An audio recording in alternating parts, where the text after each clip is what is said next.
A Organização Mundial da Saúde, OMS, está preocupada com o uso de antibióticos sem prescrição médica por quem sente um ou mais sintomas da Covid-19. Em seu site, a OMS explica que os antibióticos foram desenvolvidos para combater infecções bacterianas, ou seja, estes medicamentos não funcionam contra a Covid-19, que é causada por um vírus. O uso de antibiótico, ele não atua sobre o vírus SARS-CoV-2, que é o vírus da Covid. Para o tratamento dessa doença, para a prevenção dessa doença, além de não ter função, ele poderá ter um impacto negativo na saúde da pessoa.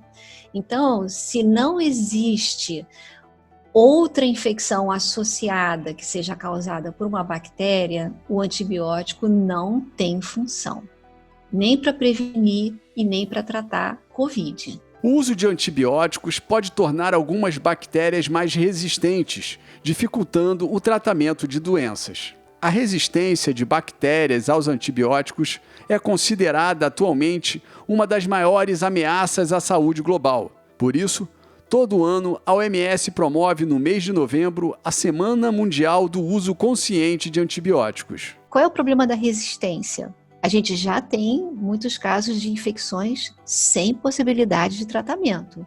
Em geral, o paciente mais grave, que está em CTI, já passou por outras infecções, mas mesmo fora desse cenário, a gente muitas vezes não consegue utilizar o antibiótico que seria o mais indicado para aquela situação.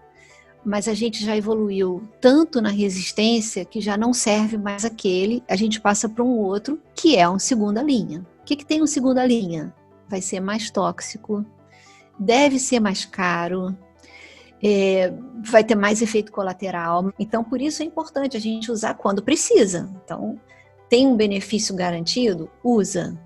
Se não tem, é muito melhor não usar. Quais são os possíveis efeitos colaterais dos antibióticos? Diarreia, náusea, vômito. Tem muitos que são tóxicos para o fígado, tóxicos para as vias urinárias, neurotóxicos. As gestantes têm um número muito menor de antibióticos que elas podem tomar, porque muitos afetam o recém-nascido, afeta a formação óssea, formação dos dentes. Então tem uma série de questões. Para reduzir o consumo de antibióticos sem prescrição médica e minimizar a elevação da resistência bacteriana no país, a Agência Nacional de Vigilância Sanitária, Anvisa, controla a venda destes medicamentos, que só pode ser feita mediante receita médica. A gente tem esse histórico de uso de antibiótico, em geral, para febre, né? Infecção por viroses, em geral, gripe, dor de garganta.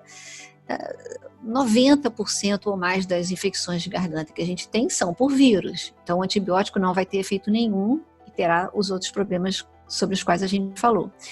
Então, assim, essa conscientização de que o antibiótico tem que ser restrito, ele melhorou muito em 2010, quando a gente passou a ter a legislação da Anvisa obrigando a prescrição, que fez com que as pessoas sentissem um pouco mais o peso de uso desses medicamentos.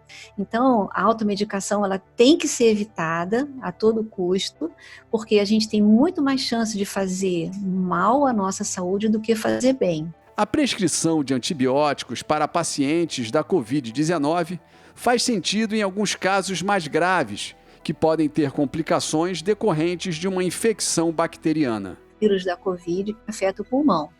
E secundariamente, em cima daquela lesão pulmonar feita pelo vírus, pode vir uma bactéria e provocar uma infecção bacteriana também. Então aí fica claramente indicado o uso do antibiótico. Qual é o grande problema? Fazer esse diagnóstico é muito difícil.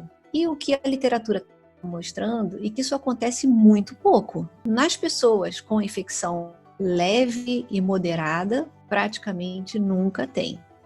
Nas pessoas admitidas em hospitais, que ficam entubadas, aí sim, esse percentual cresce. Então, se justifica o antibiótico, mesmo sem uma comprovação, só pela suspeita e diante da gravidade. Você não tem tempo de esperar para ver se aquilo evolui bem sem antibiótico ou não.